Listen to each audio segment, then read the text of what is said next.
terms, but probably, Princess, we'll begin with the first being for His Excellency Nelson Mandela, one for Mama Winnie Mandela, who's with us, and one for Nelson Mandela, who was passed away recently, and we're honoring that as well.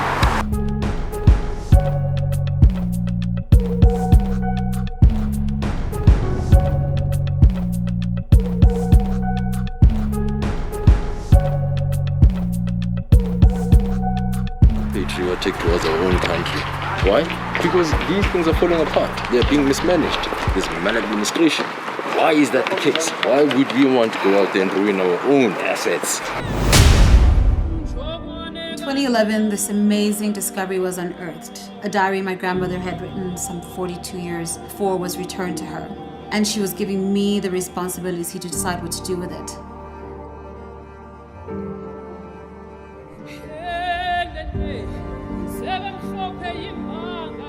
When the pages that make up this journal were returned to me after so many years, I did not want to read them. I was afraid. There are memories that hurt so much you do not want to remember.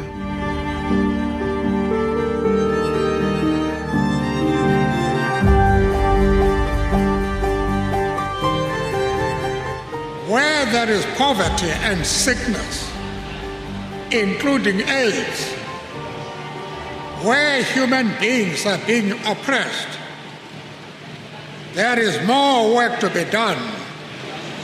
After nearly 90 years of life, it is time for new heads to lift the burdens. It is in your hands now. And to be able to create a better world for us, because that's what makes a true leader and a true African leader. Leading mindfully, it's very important that every leader is mindful, that you're able to reflect and contemplate on the decisions you take, to have vision as to the consequence of your decisions and how that will impact not only you but all those who rely on you and who depend upon you. So before acting a leader, and this is once again guidance from Nelson Mandela, before acting a leader should reflect, look daily into your entire conduct to overcome the bad and develop whatever is good in you. Regular meditation, say about 15 minutes a day before you turn in, can be very fruitful. And this was a message that he had sent to none other than his beloved Mama Winnie Mandela. So let me start by acknowledging the symbol of what it means to plant a tree. The ancient symbol of a tree has been found to represent physical and spiritual nourishment, transformation and liberation, union and fertility. They are seen as powerful symbols of growth and resurrection. I would like to present our North Star that long ago helped men at sea to find direction. Today, our Honorable Dr. Mpopalas is that star. Ma'am, would you come with me?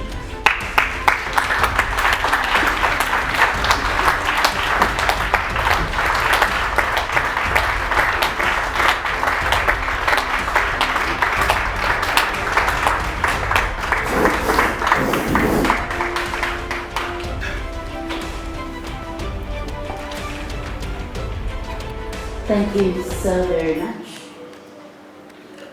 Program Director, Your Majesty King Marumoholo Mutabang Mopedi of the Bakwena Mopedi, Your Royal Highness Princess Amaswazi Winnie Mandela, Your Excellency Nados Bekele Thomas, UN Resident Coordinator to South Africa, Her Excellency Nasitiki Sisulu, Head of Department, Gauteng Community Safety, Dr. Liaquat Azam, CEO leading Black Mandela, Mr. Yasin Bali, Chairman Women of Wonder, Ms. Farzana Mayet, CEO Women of Wonder, Mr. Sylvester Mashilo, MD Sylvester Mashilo Foundation, the Nelson Mandela Azam Foundation, leaders of our civic society foundations present here today, our valued guests, ladies and gentlemen, good evening. I'm not sure what time it is. The last 2 weeks have taught me a great deal about leadership. If one were to imagine being inside a pressure cooker for an inordinate amount of time, then allow yourself to be elected to the position that I've been elected to. This has been a crash course like no other, and the only acceptable outcome is success.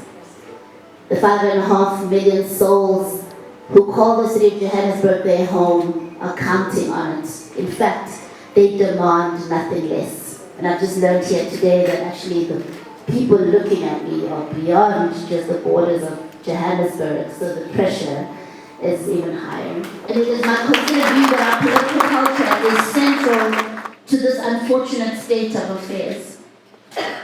Daily we're subjected to divisive political statements whose apparent end is fame, relevance, and the accumulation of more political power. But what will be the cost of this behavior?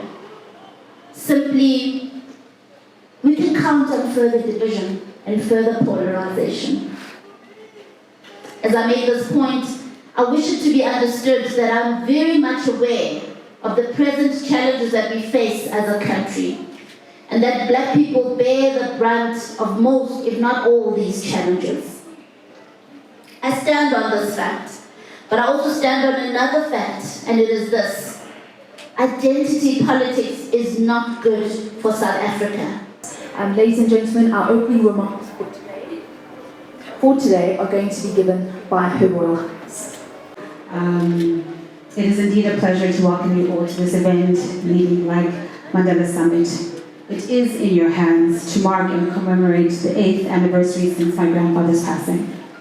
The focus of today's summit is extremely apt and pertinent, given that our leaders today have sadly deviated from the principles and ideals that define my grandfather's leadership qualities.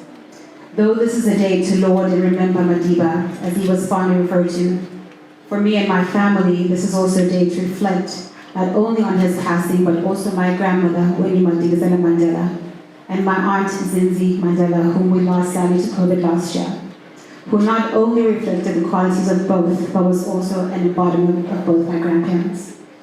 Before concluding, I would also like to take this opportunity to extend my deepest condolences to Doc and his wife and his family on the passing of their daughter, Marifa, who lost her life tragically a couple of weeks ago. My deepest condolences to you all. Where the context of our media is, and the context of where the African narrative is in regards to how we represent ourselves and how we want the world to look at us. I believe that what Tata Mandela should be commended for is for establishing an embodiment of the fact that Africa can stand together, because that was a serious problem in the beginning. And I don't stand with those who disintegrate his efforts and appropriate what he embodied with what the current government has now turned our society into. I don't believe that what Tata Nelson Mandela stood for is what the current status of the country represents, and it would be a disservice for us as young people to host that narrative or to support those with the sub-narratives that connotate that that's what Tata Mandela's legacy represents. So at Arise TV, we're a platform that spotlights the young people who are doing game-changing and phenomenal stuff, because change-making starts at a young age, and with the Leading Like Mandela Foundation and their endorsement, we've actually been able to penetrate a lot of the social dysfunction. With some of our partners, such as the ATI Foundation and with King Fazan, with the African group, We don't want to make Africa limited to interacting with itself based on our primary benefits, but we want to start at the local issue where we say, let's understand the local problems, let's create local solutions, and let's create a local narrative. So that means we need media functions that speak to the people about their own issues and making sure the content that is relevant to them gets to them. Those days you would not be even allowed as a patient or whatever to go to a clinic or a hospital that happens to be a government hospital. The consciousness movement started what was called Black Community Programs, and part of it was a hospital, and that hospital was Zanepilo in the Eastern Cape, led by Steve Biko and Dr. Rampila Mampila. But one of the clinics was in the area called Rockville, and in that Rockville, there was an area where your mother worked. That's Mama Sisulu with Dr. Asphalt. Can you give them a hand? After the 18 months, we were then 11 of us, now the tribe called Soweto 11. 4 of us out of the 11 were sentenced. Coincidental, Mayor. There was only one lady in the Soweto 11, that's Smomile Kabela now, who happens to have just resigned as the CEO of Mandela Children's Fund.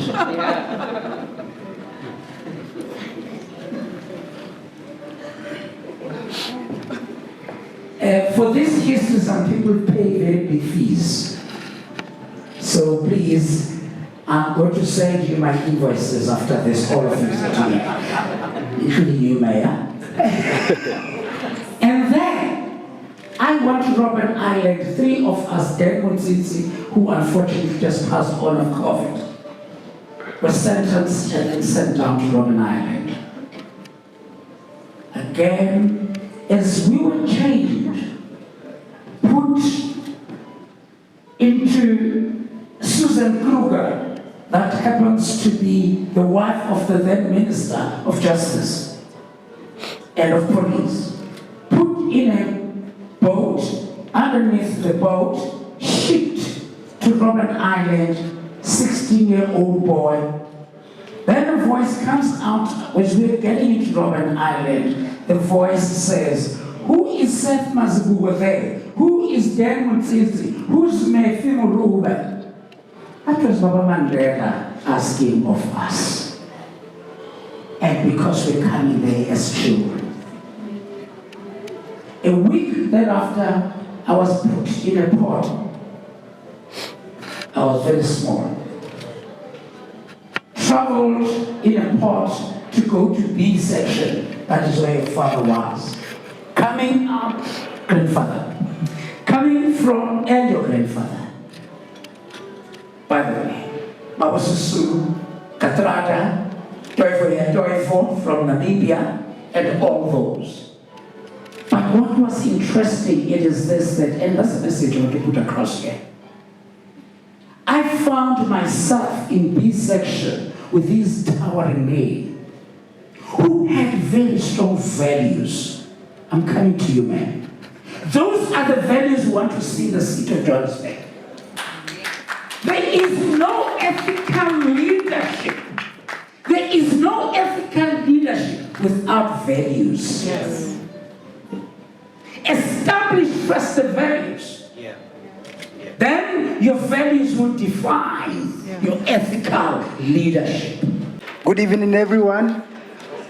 And good evening, Ms. Mayor.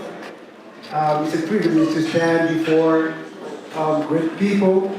My name is King Fazan Ajo. I'm an author, and I am a Pan-Africanist. I am a Pan-Africanist. I want to say that one more time. I have been advocating for good leadership, whether we like it or not. We can say whatever we want to say in here. The colonialism, whatsoever, we can lay the blame on anybody as Africans, but our problem remains poor leadership. That has been our problem. I will give you an example with the city of Kigali, which is Rwanda. They had the same story with South Africa. When South Africa was going through their turmoil, they were also going through hell. But they have turned their city in how many years? And the last book that I've written is called The Voter's Commandment, teaching people how to know who to elect in the office. And sometimes we blame the poor leadership that we have, but the question that we fail to ask is that who is choosing these leaders in the office? Our citizens are also selfish just like our leaders. But I'm seeing a very young person today as a leader of Johannesburg. Johannesburg is the only world-class city in Africa. And I look at her and I say, really, maybe we are the generation to save Africa. And this is our time as young people. Thank you very much. What are you doing here, killing our people? What are you arresting our people for? I do not know that. You do not know? What are they doing in your van? Why did you go and take them from that Sparta camp when they've done nothing to you? Well, I have lived most of my life alone. The best years of my life really have been those spent here in exile. And of course, worst of all was being without my children and not having the opportunity to play the role of a parent like all parents in democratic societies.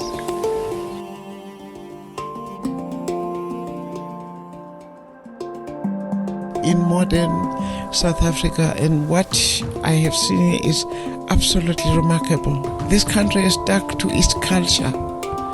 And although there is a lot of westernization, you see the identity of a country.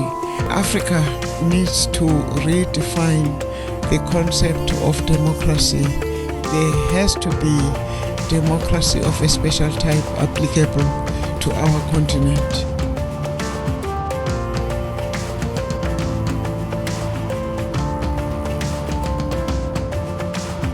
I gave up my life totally to the liberation of my people because I knew that unless I did that, they would have been forgotten. We will sleep peacefully when we leave this world because we know we have left the custodians of the struggle for women.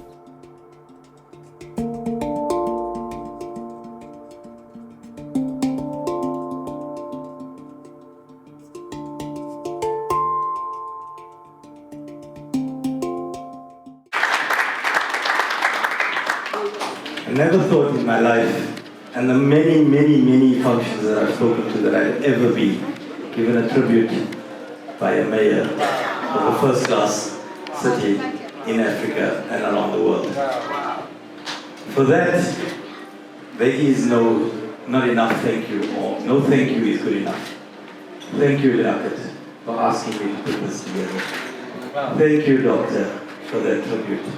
And I don't think I've ever been emotional in my life when it came to the function. But I do find myself very emotional right now, so I'm going to stop right now before the emotion takes over. Thank you everybody for attending. And we're not going to keep your Sunday up any longer than we have to.